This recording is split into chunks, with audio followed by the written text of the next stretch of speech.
সময় অনেক মানুষ জিজ্ঞেস করে বলতে পারি না রোগটার নাম কি, বললো ডাক্তারের নাম কি, আমি ডাক্তারের নাম তো রোগটার নাম হচ্ছে মায়াস্থেনিয়া গ্রেভিস। মায়াস্থেনিয়া বলতে আমরা বুঝি যে মাসুল, অ্যাস্থেনিয়া মানে দুর্বল বা মানে মাসুলগুলো দুর্বল হয়ে গেছে, আর গ্রেভিস মানে খুব তীব্র খুব গুরুতর ভাবে আর কি। এই জন্য মায়াস্থেনিয়া গ্রেভিস নামটা করা হয়েছে যে মাসুলগুলো খুব গুরুতর ভাবে দুর্বল। আজকে কথা বলবো আমরা একটি রেয়ার ডিজিজ মায়াস্থেনিয়া গ্রেভিস নিয়ে। আমার চেম্বারে একটা রোগী রিসেন্টলি মায়াস্থেনিয়া গ্রেভিস ডায়াগনোসিস করেছি। তো রোগী ফিমেল পেশেন্ট, 65 ইয়ার্স।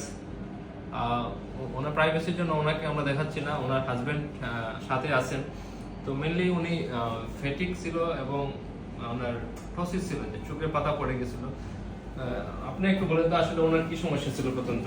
সমস্যাটা মানে প্রথম থেকেই মানে এই মাথা একটু একটু ব্যথা থেকে চোখে আসছে, চোখে থেকে মানে এই মাথা চোখের পাতা নিচের দিকে পড়ে গেছিল, আর উপরে উঠতো না, উঠানো যাইতো না।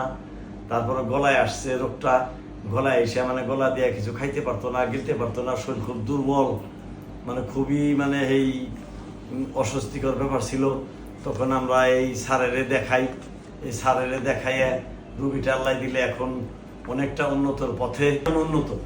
ওনার যেটা ছিল, উনি মেনলি ফ্যাটিগেবিলিটি নিয়ে প্রেজেন্ট করছিল। 2 উইকস থেকে উনি খুব ক্লান্ত হয়ে যায়, একটু সময় হাঁটলেই উনি ক্লান্ত হয়ে যায় এবং ওনার একটা ধরে রাখতে পারতো না। হ্যাঁ, ওনার চোখের পাতা পড়ে গেছিল, চোখের পাতা পড়ে গেছিল, ওষুধ করছে কিন্তু কাজ হয় না। পরবর্তীতে মানে কম্বিনেশন হয় না যে আসলে ডিজিজটা কি।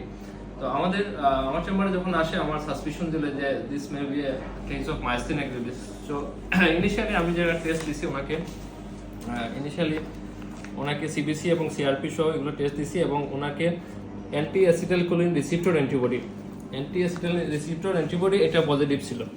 এবং সাথে আরেকটা টেস্ট দিছিলাম ওনাকে, single fibre EMG with repetitive nerve stimulation test. Repetitive nerve stimulation test, হ্যাঁ, এটাতে ডাইরেক্ট বলতেছে যে suggestive of post synaptic neuromuscular junction disorder like myasthenia Grevy's.